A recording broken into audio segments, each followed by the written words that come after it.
High friends, welcome to Sam's kitchen. Friends, आज ना आपण एक मस्त आणि चटणीची रेसिपी करणार आहोत। अगदी खमंग आणि चविष्ट चटणी। तर त्या चटणीचं नाव आहे शेंगदाणा आणि खोबऱ्याची चटणी।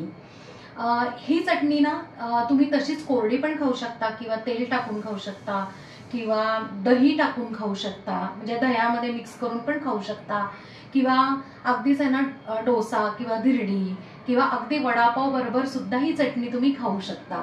सो नक्की करून बघा आणि मला कमेंट मध्ये सांगा।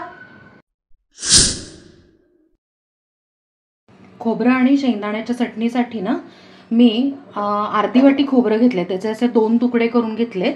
ते थोडंसं असं काळं होईपर्यंत ना भाजून घ्यायचं। मी पापडाची जाळी ठेवलेली आहे त्याच्यावर ठेवले, म्हणजे छानपैकी असा स्मोकी फ्लेवर पण येतो यासाठी। खोबरं असं मस्तपैकी आहे ना काळपट भाजून घ्यायचंय। आता आपण काय करूया, गॅस बंद करून हे खोबरं गार करून घेऊया आणि त्याच्या चकत्या करून घेऊया। आता चटणीसाठी एका मिक्सरमध्ये आपण ना 1 वाटी भाजून सोललेले शेंगदाणे घेतलेले आहेत, 7 ते 8 लसणाच्या पाकळ्या, 1 चमचा जिरे, 2 ते 3 चमचे तिखट। हे तिखट आहे ना मीडियम चवीला मीडियम तिखट आहे, सो मी 3 चमचे टाकते। तुम्हाला जेवढं पाहिजे तुम्ही तसं कमी जास्त टाकू शकता। आपण आता खोबरं जे भाजलेलं होतं ना त्याचे स्लाइस करून टाकलेले आहेत, चवीप्रमाणे मीठ। आता आपण चटणी वाटून घेणार आहोत।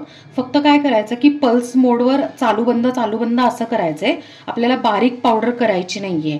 कारण पल्स मोडवर केलं तर थोडेसे असे पार्टिकल्स लागतात ना, ते खूप छान लागतात।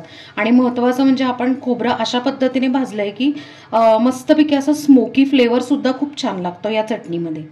आपण चटणी वाटून घेतलेली आणि तुम्ही बघू शकताय की दाण्याचे पण थोडेसे पीसेस किंवा खोबऱ्याचे पण थोडेसे असे पीसेस दिसत आहेत। सो अशा पद्धतीने आपली शेंगदाणा आणि खोबऱ्याची चटणी तयार आहे। तर फ्रेंड्स, खमंग आणि चविष्ट अशी शेंगदाणा आणि खोबऱ्याची चटणी तयार आहे। ही चटणी तुम्ही 1 महिना स्टोर करू शकता।